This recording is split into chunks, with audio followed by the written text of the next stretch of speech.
அனைவருக்கும் வணக்கம். இன்றைய ஆன்மீகத்திலே நாம் தெரிந்து கொள்ளப் போகிற விடயம் என்னன்னா, துர்கா தேவிக்கு செய்யக்கூடிய சண்டிகா ஹோமம். இதை பற்றி தான் வாங்க பார்க்க போகிறோம். வாங்க வீடியோக்குள்ளே பார்க்கலாம். நமது சேனல் தமிழ் ஆன்மீக சேனல். இந்த சேனலை தொடர்ந்து ஒரு நபர் பார்த்து கொண்டு வராரு. இவர் கேட்டார் ஒரு நாள், என்னென்னா, நீங்கள் எல்லா விஷயத்தையும் சொல்கிறீங்க, எனக்கு நீங்கள் சண்டிகா ஹோமத்தை பற்றி கொஞ்சம் சொல்லுங்க அப்படின்னு.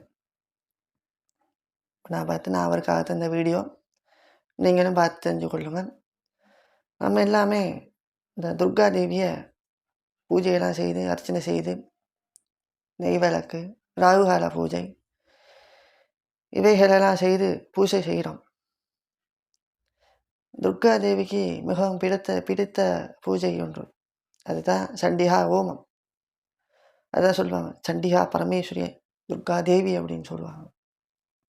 அதனால தான் இந்த சண்டிகா ஹோமம் எப்போ செய்வாங்கன்னு கேட்டிங்கன்னா, நவராத்திரி அன்று இதை தொடங்குவாங்க.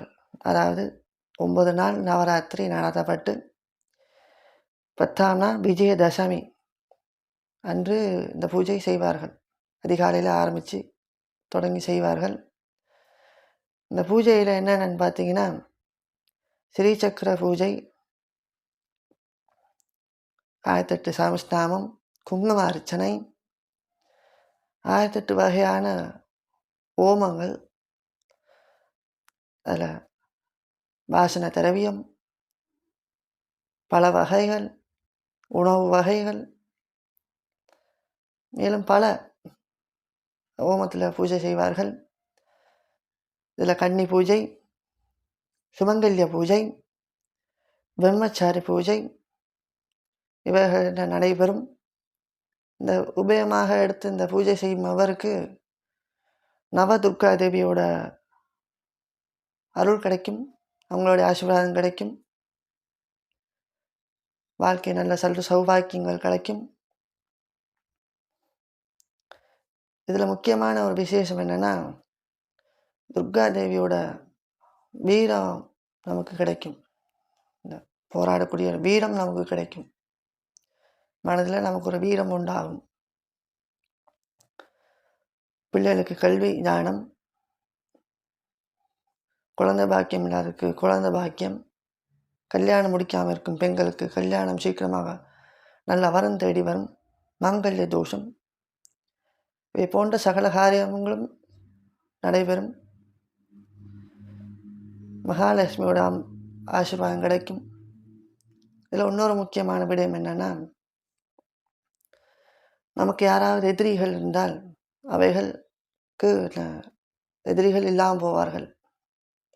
இந்த துர்கா தேவியோட எதிரியை அழிக்கிற சக்தி உண்டு துர்கா தேவிக்கு.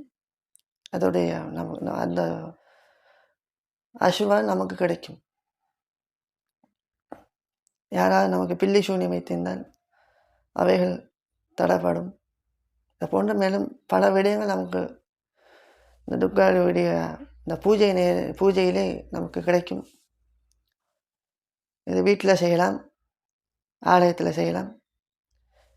இந்த பூஜை செய்ய வேண்டிய நாள் பார்த்திங்கன்னா, நவராத்திரி விஜயதசமி அன்று மட்டுமே இந்த பூஜை செய்ய வேண்டும், மற்ற நாட்களில் செய்யக்கூடாது.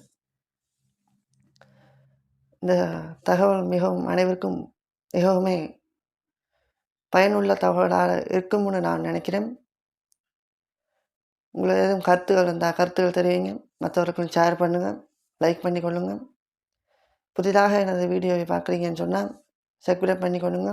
தொடர்ந்து எனது தமிழ் ஆன்மீக சேனல் வீடியோ உங்களுக்கு தொடர்ந்து வரும். இதை போன்ற விடயங்களோடு மீண்டும் சந்திப்போம். அனைவருக்குமே மிச்ச நன்றி.